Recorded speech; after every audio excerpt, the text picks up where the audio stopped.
Stop pretending, my dad snapped as I gasped for air. My aunt claimed I was only trying to get out of chores. But when the EMT felt my pulse, he yelled for a stretcher, and suddenly the whole room broke into chaos. Can you imagine gasping for air, truly fighting for every single breath, while the people you love most stand over you, their faces twisted not with concern, but with cold, hard disbelief? My whole life, I'd been labeled the dramatic one, the girl who cried wolf. But on that 4th of July, as my lungs seized and my vision blurred and my own father snapped, "Quit faking it," something inside me didn't just break, it screamed betrayal. Growing up in the Marshall household, it was simple. Weakness was just not an option. My dad, Frank Marshall, he ran our home exactly like he ran his construction business, with ironclad expectations and zero room for any kind of excuse. He's 6 feet tall, with hands permanently calloused, and a voice that could carry clear across a busy worksite. Dad was just not the person you brought your complaints to. Unless, of course, you were really in the mood for a lecture about real problems. From my absolute earliest memories, anytime I felt even a little bit sick or got hurt, what I faced wasn't sympathy. It was skepticism. I remember I was 7 years old, and I'd broken my wrist falling from the big oak tree in our backyard. Dad made me wash the dishes first, before he finally took me to urgent care. He was absolutely convinced I was just exaggerating.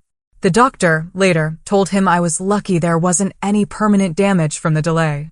That pattern, it just continued, right through my entire childhood. It was this constant, suffocating message that my pain didn't matter, that my experiences were less valid than everyone else's. My mom, she passed away when I was 4, leaving Dad to raise me and my younger sister, Jessica, all by himself. Maybe that explained his harshness, I don't know, but it never, ever excused it. Mom, she had been that essential buffer, you know? She stood between his stern pragmatism and our little childhood vulnerabilities. Without her, we were just completely exposed to his unfiltered judgment. Then there was Aunt Martha, his sister. She was cut from exactly the same cloth.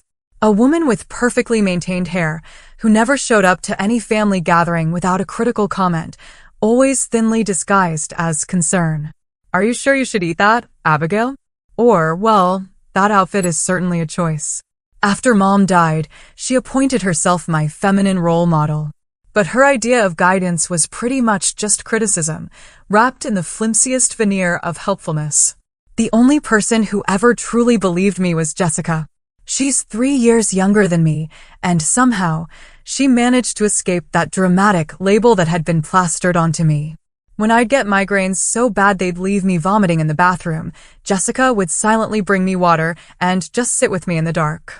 When Dad accused me of faking to get out of school, she would defend me in her own quiet way. Though, honestly, it rarely made any difference. By the time I was 16, I had internalized their dismissal so deeply that I actually started to doubt my own experiences. Maybe I really was being dramatic. Maybe normal people just didn't feel pain the way I did. So, I stopped mentioning when I felt unwell. I just pushed through fevers, through injuries, with this stubborn, grim determination. All that did, of course, was reinforce their belief that my previous complaints had simply been exaggerations. When I got accepted to State University, 300 miles away, it felt like a prison break. For 4 glorious years, I built a life where people took me at my word. My roommate, Elaine, she never questioned when I said I needed a quiet day because of a migraine. My professors, they granted extensions when I was genuinely sick. For the very first time, I experienced what it was like to be believed, to have my experiences validated instead of constantly dismissed. After graduation, I landed a job at a marketing firm in the city, and I vowed, absolutely vowed, never to move back home. I called on holidays, visited maybe twice a year, always with carefully planned exit strategies, and I built a life that was completely separate from the family that had made me doubt my own reality. Then came the economic downturn. Our firm lost 3 major clients in a single month. Being one of the newest hires, I was among the first let go. With student loans piling up and big city rent to pay, my savings just disappeared at an alarming rate. After 3 months of unsuccessful job hunting, I faced the unthinkable, moving back to my hometown. Dad offered the apartment above the garage rent-free until I got back on my feet. Jessica, who was now a nurse at the local hospital, seemed genuinely happy to have me closer. Even Aunt Martha made vague noises about connections at her country club who might be hiring. Swallowing my pride, every last bitter piece of it, I packed up my apartment and drove back to the place I had been so desperate to escape. The 4th of July celebration was an annual, ironclad tradition in our family. The Marshalls, along with an assortment of aunts, uncles, and cousins, would gather at our house for a barbecue before watching fireworks from our backyard, which overlooked the town park. This year, with me back home, Dad made it absolutely clear he expected me to take over the hosting duties. Those duties had once been my mother's, then had fallen to a rotating cast of female relatives after she died. "You live here now," he'd said, when I suggested Aunt Martha might want to handle the food, as she had for the past several years. "Time to pull your weight." So, I spent the entire week before the 4th of July cleaning the house, planning a menu, shopping for supplies, all while desperately continuing my increasingly futile job search. The pressure to create a perfect gathering weighed on me, heavy and suffocating. I knew any flaw would be attributed to my supposed incompetence, rather than the utterly impossible standards set for me. Little did I know that this family gathering would become a turning point, not just in how my family saw me, but in whether I would survive it all. The first sign that something was truly wrong came 3 days before the 4th. I woke up unusually tired, despite having slept for nearly 9 hours. My body felt heavy, like I was moving underwater, and just climbing the stairs to the kitchen left me completely winded. "You're out of shape," I told myself, repeating the words I'd heard from my father countless times. I ignored the strange fatigue and just focused on my endless to-do list for the upcoming family gathering. Later that afternoon, while vacuuming the living room, I had to stop twice just to catch my breath. A dull ache had settled deep in my right calf, but I dismissed it as a muscle strain from all the cleaning. I had spent years, literally years, learning to ignore my body's signals, to push through discomfort rather than risk being labeled dramatic. That evening, I called Elaine, my best friend from college. She'd become my lifeline since moving back home. "You sound terrible," she said, after I coughed my way through explaining my job search progress. "Thanks a lot," I laughed. Really trying, to ignore the strange tightness in my chest. "Just tired from cleaning. Dad wants this party to be perfect." "Your dad could hire cleaners with what he makes," Elaine pointed out, ever practical. "He just wants to keep you busy so you feel indebted." "Maybe," I admitted. "But what choice do I have right now?" "Just be careful, Abby," she said, her voice softening, a real concern there. "You know how you get when you're back there, ignoring when your body is telling you something is wrong." I promised her I would rest, but after we hung up, I stayed up until midnight prepping food for the party instead. The next morning, the fatigue was worse, a heavy shroud. I took a shower and had to sit down halfway through, suddenly lightheaded, my head spinning. Looking back now, I should have recognized these as blaring warning signs. But years of conditioning had taught me to doubt my own experiences, to assume I was overreacting. By July 3rd, the pain in my leg had intensified, joined by an occasional sharp, stabbing pain in my chest when I took a deep breath. I wrapped my calf in a bandage, took some over-the-counter pain relievers, and just continued with the preparations. The small, quiet voice in my head that suggested something might be seriously wrong was completely drowned out by the louder voice. The one that sounded remarkably like my father, calling me dramatic. The morning of the 4th, I woke up feeling decidedly off. My breathing seemed shallow, like I just couldn't quite fill my lungs completely. The simple act of getting dressed left me dizzy, the room tilting around me. Still, I had a party to host. The family would be arriving in just a few hours, and absolutely nothing was ready to my father's impossible standards. I pushed through the discomfort, setting up tables in the backyard, arranging chairs, hanging decorations. Each task took more effort than it should have, but I attributed it to stress and lack of sleep. By noon, I was moving in slow motion, every muscle protesting, but the backyard looked festive with red, white, and blue streamers and a table set for 16 people. Jessica arrived early to help, taking one look at me and frowning. "You look terrible, Abby. Are you feeling okay?" "Just tired," I said, the automatic response so ingrained, I didn't even consider an alternative answer. "Can you help me carry the coolers out?"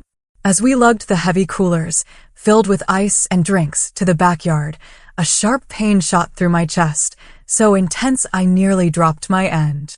Jessica noticed my grimace. Seriously, what is wrong? She pressed, her eyes wide with worry. Nothing. Pulled a muscle, probably. I forced a smile, ignoring the way my heart seemed to be racing, even though I was barely moving. The memory of the 8th grade science test suddenly flashed through my mind. I had woken up with a fever and begged to stay home. Dad had accused me of trying to avoid the test, forcing me to go to school, where I threw up in the middle of the exam. Even then, when the evidence of my illness was unmistakable, I had been scolded for making a scene. That day had taught me a powerful lesson about the futility of expressing pain in my family. By 2 o'clock, guests began arriving. Uncle Robert and Aunt Diane with their teenagers, Dad's cousin Patrick and his new wife. Grandmother Marshall, now 86, but still sharp as a tack.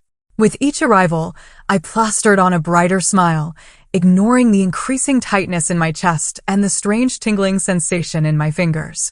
Aunt Martha arrived last, as usual, making her grand entrance with a critical sweep of the decorations. "Well, you certainly went with a theme, didn't you?" she said, eyeing the patriotic decor I had spent hours arranging. Then she turned to me, her eyebrows rising. "Good heavens, Abigail, you look terrible. Are you trying to get attention again?" "Nice to see you, too, Aunt Martha," I said, my hands, which felt oddly numb, taking her casserole. "Everyone is in the backyard. You should put some color on your face before joining us," she advised, patting my cheek. "No one wants to look at someone who appears half dead at a party." The brutal irony of her words wouldn't hit me until much, much later. By the time we sat down to eat, I was really struggling to keep up the facade of normalcy. The simple act of breathing had become something I had to consciously focus on. Each inhale felt incomplete, like my lungs were filling with cotton instead of air. I picked at my food, unable to muster an appetite despite having skipped breakfast to finish the preparations. Dad noticed, of course. Nothing escaped his attention when it came to perceived failings. "After all the money I spent on food, you could at least eat it," he muttered as he passed the potato salad. I nodded and forced a forkful into my mouth, though swallowing felt like an enormous effort. Across the table, Jessica watched me with concerned eyes, but said nothing. She had learned, as I had, that challenging Dad in front of family only made things worse. The meal continued, conversation flowing around me as I concentrated on the increasingly difficult task of just breathing normally. No one else seemed to notice my struggle, or if they did, they chose to ignore it. Years of being told I was dramatic had effectively trained my family not to see my pain, even when it was written clearly on my face. As plates were cleared and dessert was served, the pressure in my chest intensified. A sharp, stabbing pain radiated through my right side, causing me to gasp audibly. A few heads turned in my direction, but quickly returned to their conversations when I forced a weak smile. "Bathroom," I murmured to no one in particular, rising unsteadily from my chair. In the downstairs bathroom, I gripped the edges of the sink and stared at my reflection. The face looking back at me was frightening. My lips had a bluish tinge. My skin was pale and clammy, and my eyes were wide with a fear I could no longer suppress. Something was very, very wrong. This wasn't stress or anxiety or any of the other things I had been telling myself. I splashed cold water on my face, trying to steady my racing heart. The pain in my chest came in waves now, each one more intense than the last.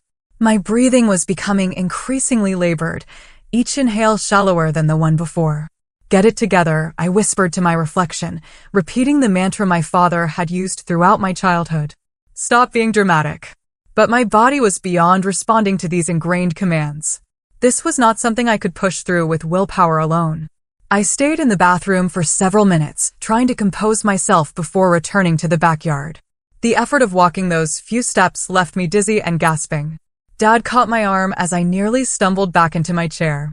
"You okay?" he asked, but the question held more annoyance than genuine concern.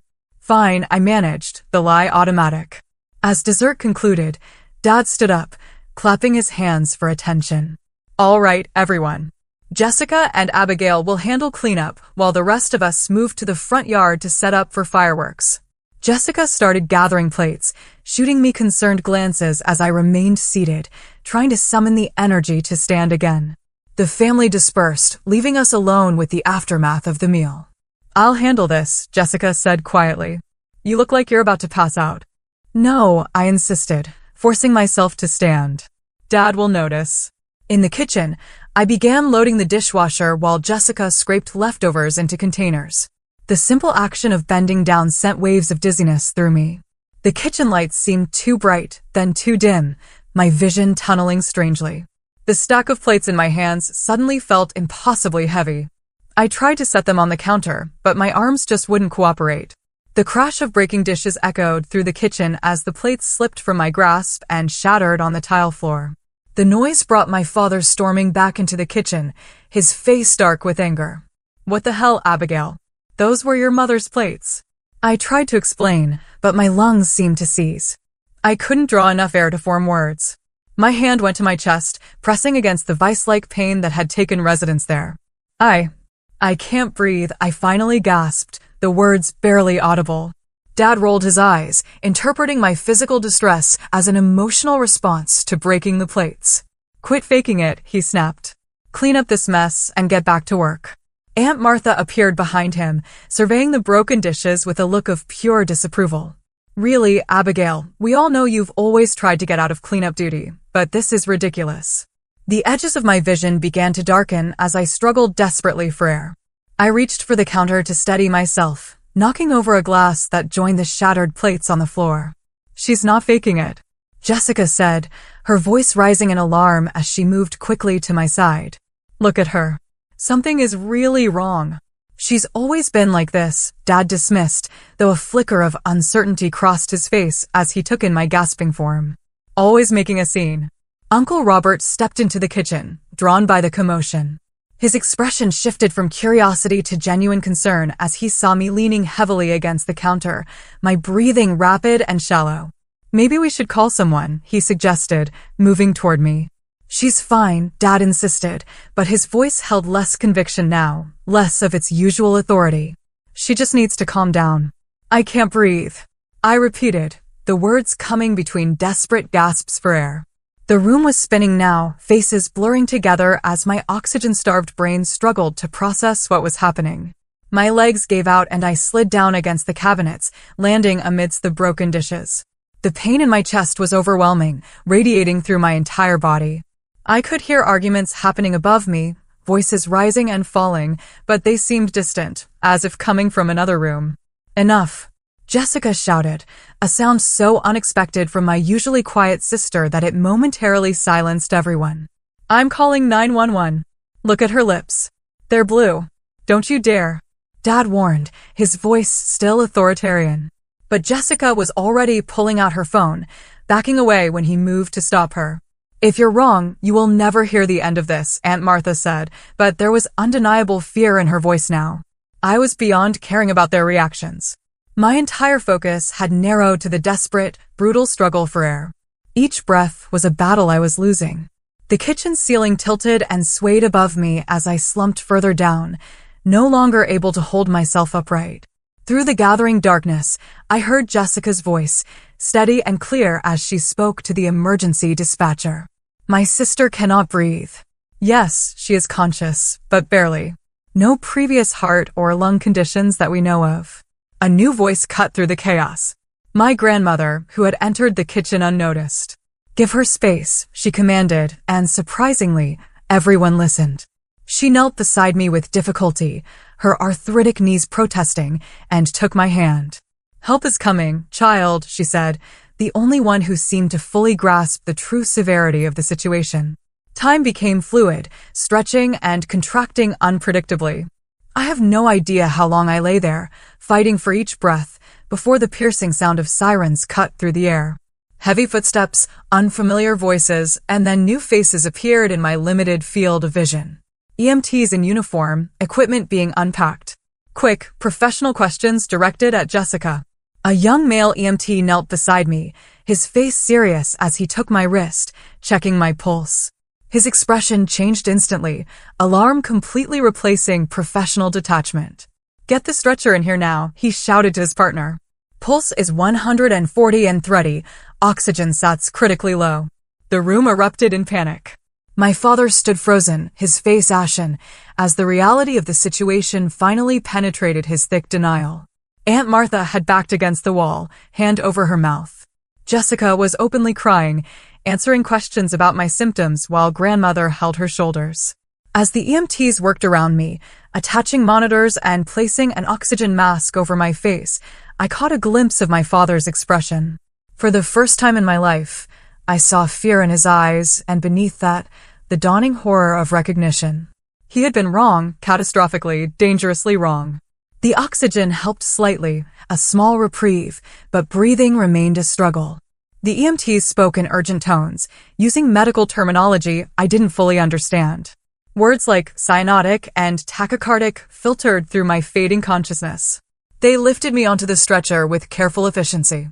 As they raised it to waist height, my vision narrowed to a pinpoint, the faces of my family receding into darkness as consciousness slipped away.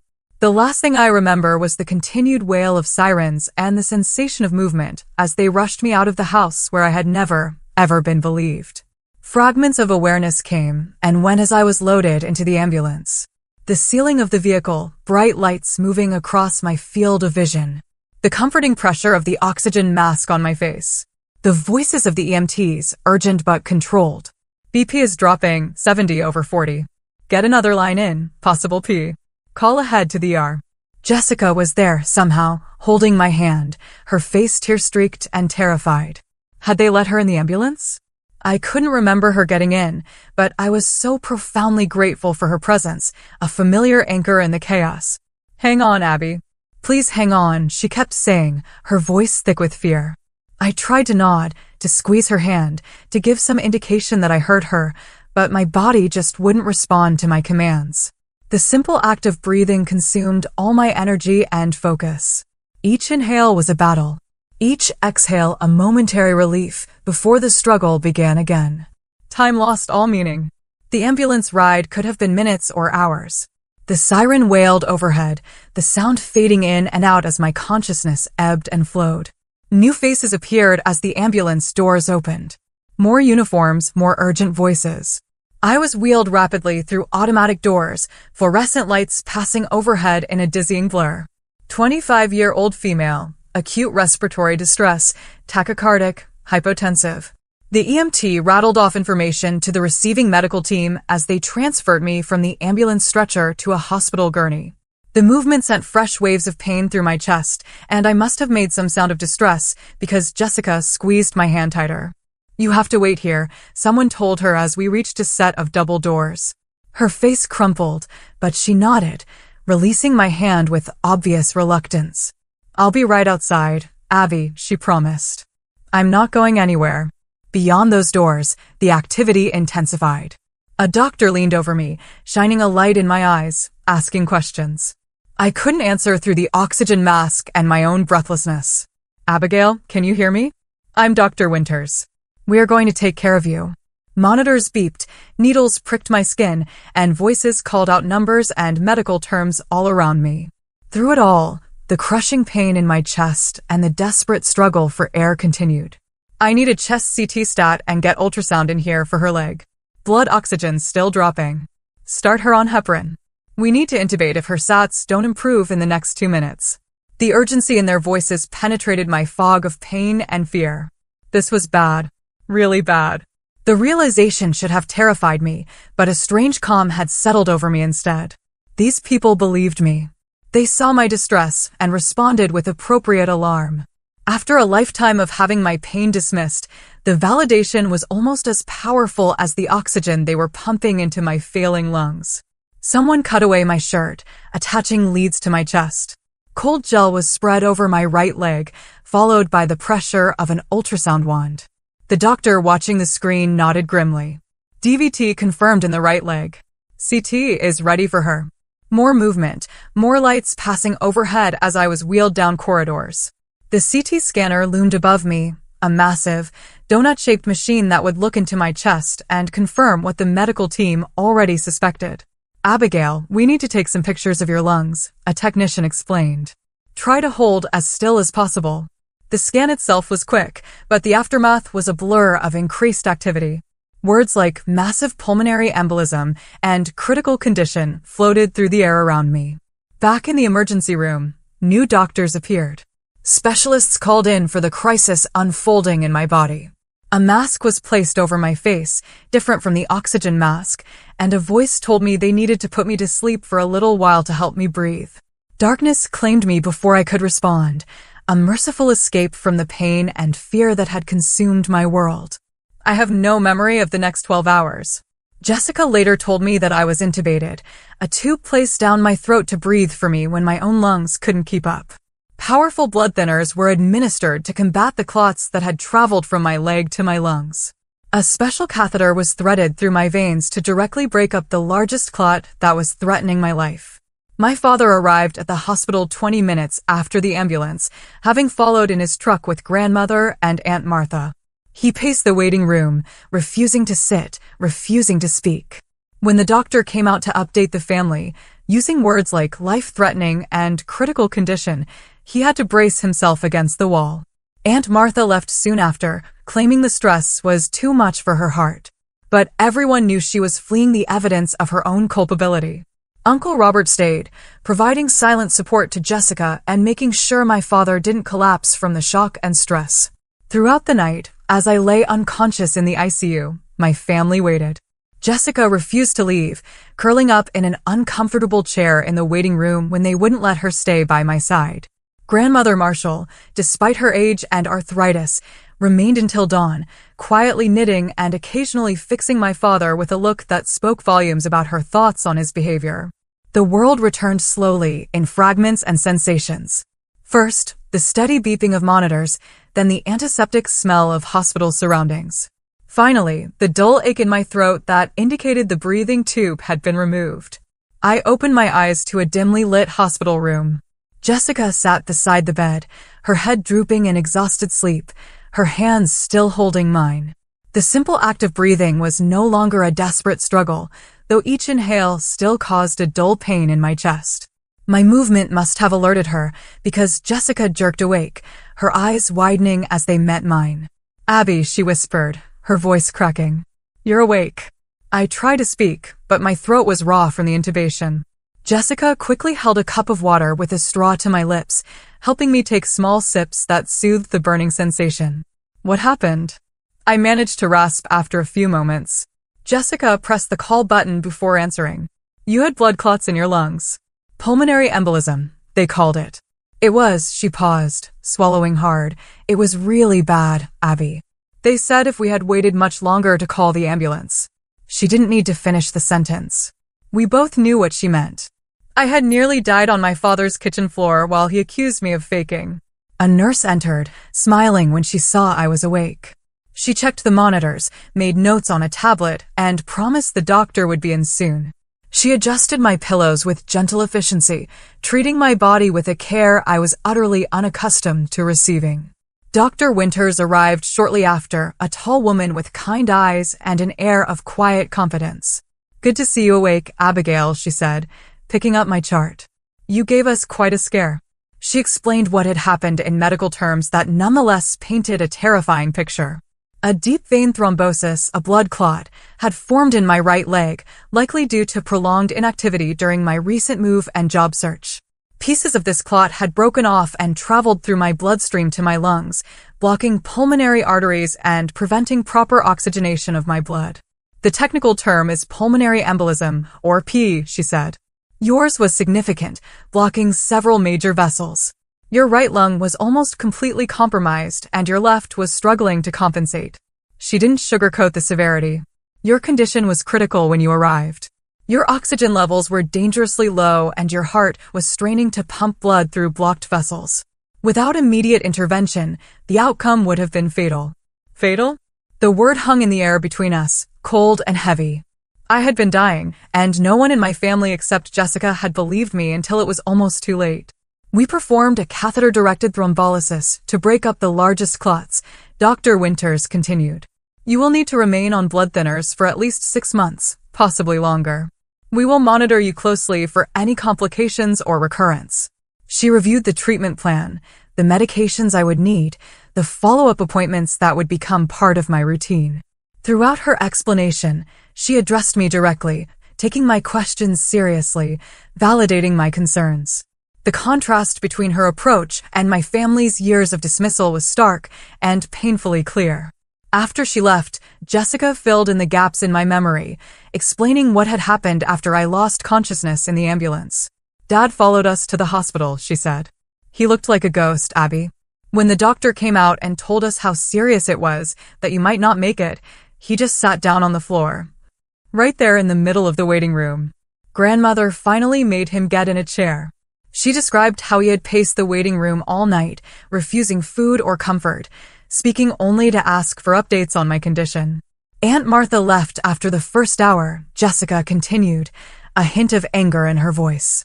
"Said she couldn't handle the stress. Uncle Robert stayed, though. He made sure Dad ate something and called the rest of the family to update them." The news that my father had shown genuine concern was both surprising and confusing. My emotions about him were a tangled mess. Relief at his worry competing with anger at his absolute dismissal of my symptoms. "He's here now, actually," Jessica added hesitantly. "In the cafeteria. He's barely left the hospital. Do you want to see him?" I wasn't ready for that conversation. "Not yet." I shook my head and Jessica didn't push.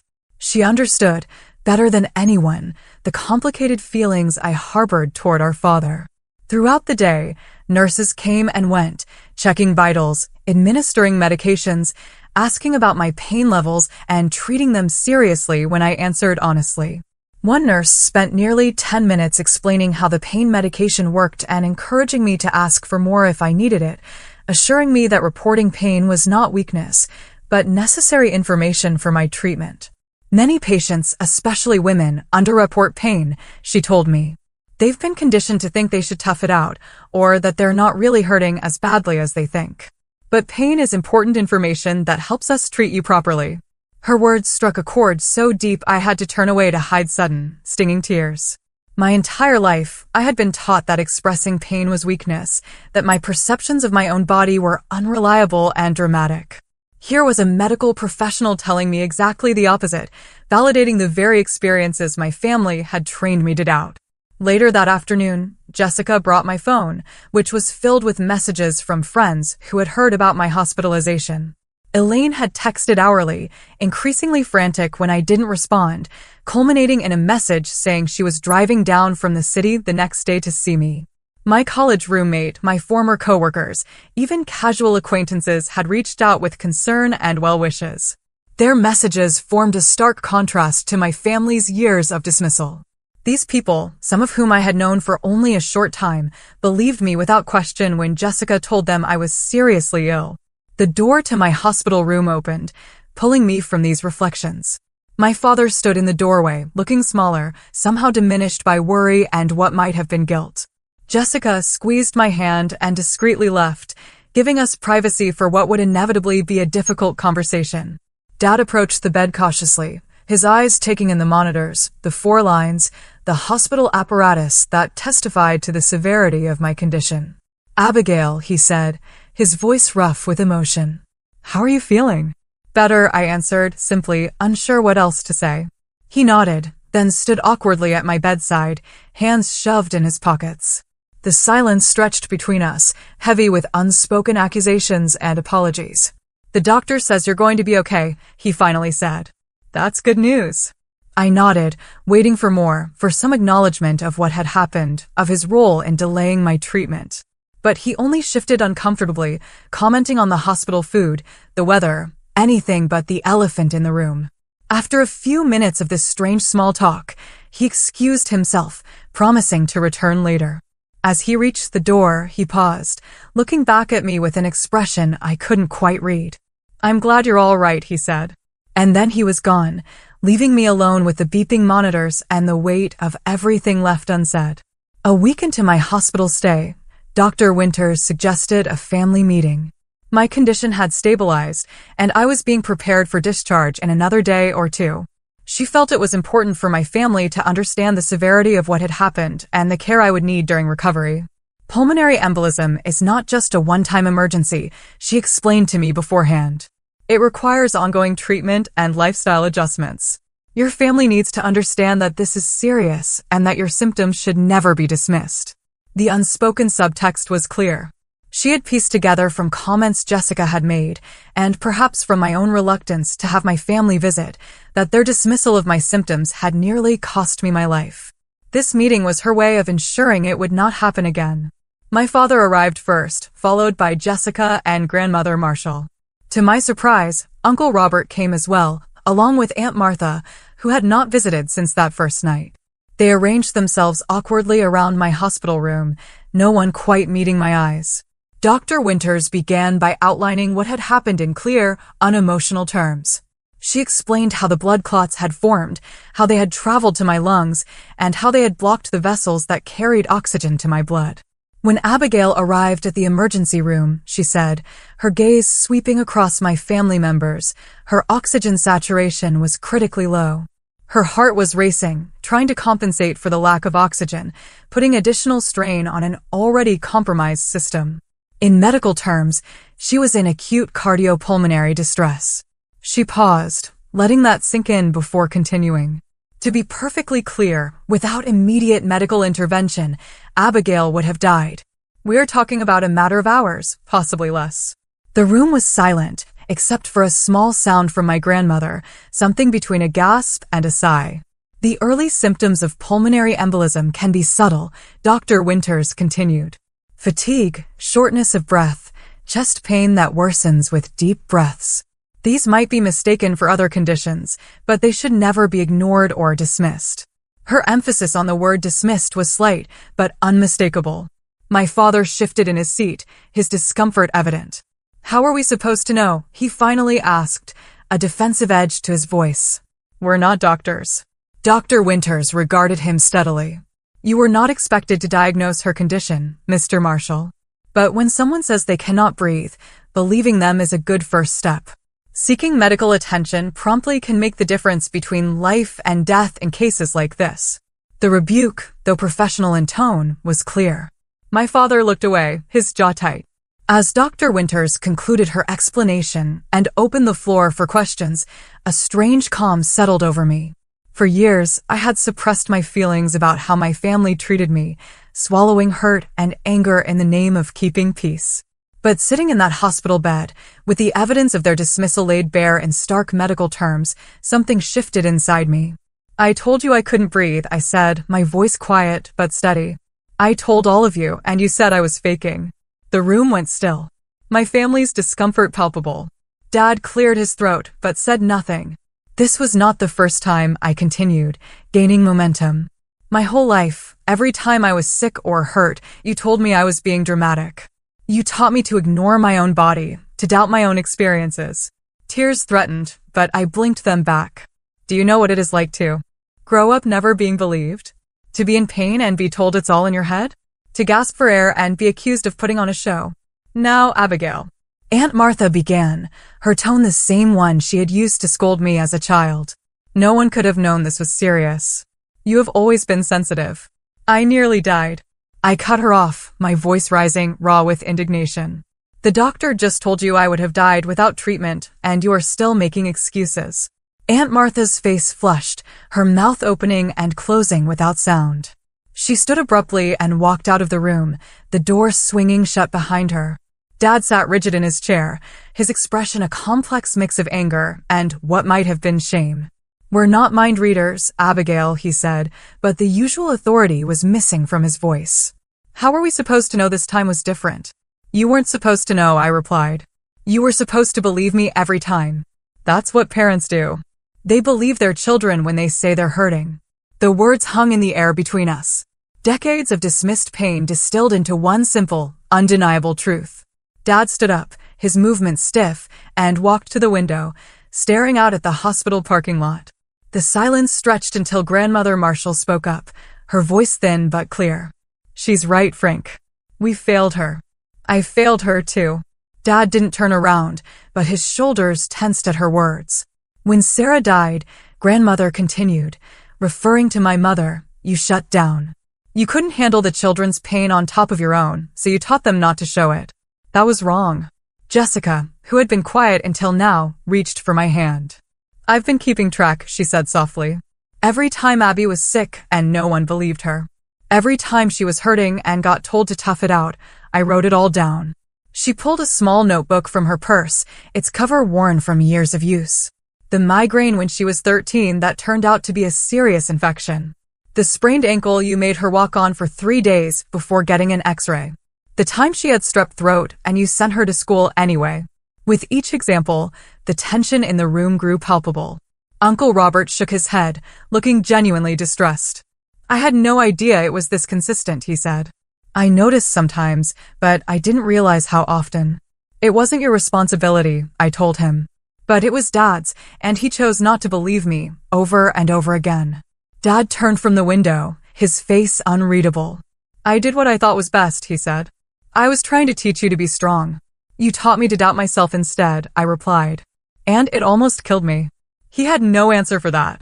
After a long moment, he walked out of the room without another word, the door closing softly behind him. The remaining family members exchanged uncomfortable glances. Grandmother sighed deeply, the sound carrying the weight of regret. He'll come around, she said, though she didn't sound entirely convinced. He just needs time to process. I don't know if I can wait for that, I admitted. I can't keep pretending everything is okay. Not after this. You shouldn't have to, Jessica agreed, surprising me with her sudden firmness. None of this was your fault, Abby. You deserve better. Uncle Robert nodded. I should have said something sooner, he said. All those times I saw how they treated you, I should have spoken up. I'm sorry, Abigail. His apology, the first any family member had offered, brought unexpected tears to my eyes. Thank you, I managed, the simple acknowledgement more healing than I would have expected. As they left a while later, Jessica promised to return that evening. Grandmother kissed my forehead, whispering an apology of her own, and Uncle Robert squeezed my hand, his expression troubled but kind. Alone in my hospital room, I felt emotionally drained, but somehow lighter. For the first time, I had spoken my truth without minimizing it or making excuses for those who had hurt me. The family had fractured along new lines, those who could acknowledge the wrong that had been done, and those who could not face it. I wasn't naive enough to think one confrontation would heal decades of damage. My father might never fully admit his role in what happened, and Aunt Martha would likely continue to rewrite history to absolve herself of guilt. But something fundamental had shifted. I had found my voice, and I would not be silenced again. That evening, Elaine arrived from the city, bursting into my room with a weekend bag and tears in her eyes. She hugged me carefully, mindful of the 4 lines, then sat on the edge of the bed, demanding the full story. I told her everything, from the early symptoms I had ignored to the confrontation with my family. She listened without interruption, her expression shifting from concern to anger to relief. I always knew your family was messed up, she said when I finished. But this takes it to a whole new level. They could have killed you with their denial. Her righteous anger on my behalf was validating in a way few things had been. Elaine had always believed me, had never questioned when I said I was unwell, had never accused me of exaggeration or drama. What are you going to do now? She asked. You cannot go back to living with your dad. It was a question I had been avoiding, but one that desperately needed an answer. The prospect of returning to the apartment above my father's garage, of navigating the fractured family dynamics while still physically vulnerable, was overwhelming. I don't know, I admitted. I can't afford my own place yet. Not until I find a job. Then you'll come back with me, Elaine declared, as if it were the most obvious solution in the world. My roommate moved out last month, remember? The second bedroom is just sitting there empty. Her offer opened a door I had not dared to consider, a way back to the independence I had reluctantly surrendered when I lost my job, back to a place where I was believed and respected. Are you sure? I asked, hope rising despite my attempts to temper it. Absolutely, she replied. Just focus on getting better. We'll figure out the rest. As we talked into the evening, making plans for my recovery and eventual return to the city, I felt a sense of possibility that had been missing since I moved back home. This health crisis, as terrifying as it had been, had forced a reckoning that was long overdue. It had shown me who truly cared for me and who was willing to face uncomfortable truths. More importantly, it had reminded me to trust myself, to believe my own experiences even when others questioned them. That lesson, painful as it had been to learn, might have saved my life. 2 months after my near-fatal pulmonary embolism, I stood in the kitchen of my new apartment, preparing tea as sunlight streamed through the windows. The place was small but bright, a second-floor walk-up in a quiet neighborhood on the outskirts of the city. Jessica had moved in with me, taking the second bedroom after securing a transfer to a hospital nearby. My physical recovery had been slower than I anticipated. The first weeks were marked by overwhelming fatigue, persistent chest pain, and the constant vigilance required by my medication regimen. Blood thinners meant monitoring for unusual bruising or bleeding. Every twinge in my chest brought fear of another clot. Each follow-up appointment carried the anxiety of potentially bad news. But gradually, my body healed. My lung function improved. My energy returned in small increments, and the fear receded enough to allow normal life to resume. I found a job as a virtual marketing assistant, allowing me to work from home while I continued to recover. The pay was less than my previous position, but it covered my share of rent and utilities, and the flexibility accommodated my frequent medical appointments. My relationship with my family remained complicated. Dad had made awkward attempts at reconciliation, sending text messages asking about my health, offering financial help. I politely declined. We spoke on the phone occasionally, conversations that carefully avoided any mention of the past. He never explicitly apologized for dismissing my symptoms, but he no longer questioned when I mentioned feeling unwell. Aunt Martha and I had no contact at all. She had sent a generic get-well card to the hospital with no personal message, and neither of us had reached out since. The silence between us was a relief, an acknowledgement that some relationships were too damaged to salvage. Grandmother Marshall called weekly, our conversations more open and honest than they had ever been. She had begun therapy herself, seeking to understand the family patterns that had led to such harmful dynamics. "I should have protected you more," she told me once. I saw what was happening and said nothing. That stops now. Uncle Robert had become an unexpected ally, visiting often and making a point of asking genuinely about my health and well-being. He had confronted Dad about his treatment of me, causing a rift between them that had yet to heal. But the most profound change was within myself. I had stopped second-guessing my own experiences. When my body signaled pain or illness, I listened without the filter of doubt that had been instilled in me. I no longer waited until symptoms became unbearable before seeking help. I had learned, at great cost, that my perceptions were valid, my pain real, my needs legitimate. One Tuesday morning, I ran into Dad at the grocery store. An unexpected encounter that left us both momentarily speechless in the produce section. He looked older somehow, the lines around his eyes deeper than I remembered. "Abigail," he said finally. "You look well." "I'm getting there," I replied, the awkwardness between us palpable. He shifted from one foot to the other, examining an apple with unnecessary attention. "Jessica says your new job is going well." "It is. The company wants to make it permanent next month." He nodded, seeming genuinely pleased. "That's good. Real good." We stood in silence for a moment, surrounded by strangers selecting fruits and vegetables. The ordinary backdrop highlighting the extraordinary tension between us.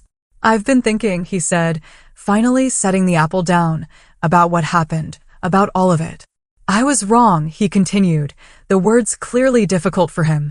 "Not just about the embolism, about a lot of things. The way I raised you after your mother died, I thought I was teaching you to be tough. I didn't realize I was teaching you that your feelings didn't matter." It was not quite an apology, but it was more acknowledgement than he had ever offered before. I nodded, accepting his words without rushing to absolve him of guilt. "I'm still angry," I told him. "Honestly, I might be for a long time, but I appreciate you saying that." He accepted this with a nod of his own. "Maybe we could have dinner sometime. You and Jessica both. When you're ready." "Maybe," I agreed, not committing but not refusing outright. "I'll think about it." We parted awkwardly, but something had shifted. A door had been cracked open, allowing the possibility of a different kind of relationship in the future, one built on honesty rather than denial. Back at the apartment, I found Jessica fresh from a night shift, drinking coffee at the kitchen counter. I told her about the encounter with Dad, and she listened thoughtfully. "Do you think he really gets it?" she asked when I finished. "Part of it," I replied, "maybe as much as he's capable of right now." A few weeks later, Jessica experienced a health scare of her own, unusual abdominal pain that had her doubled over one evening.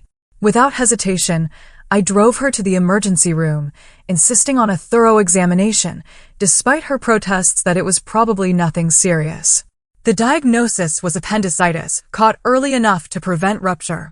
As I sat by her hospital bed after her surgery, I realized we had broken the cycle. We had not dismissed her pain or waited until it became critical. We had acted promptly, trusting her body's warning signals. The pattern established by our father would end with us. One evening in early fall, I received a surprising phone call from Aunt Martha. Her voice was uncharacteristically subdued as she asked how I was feeling.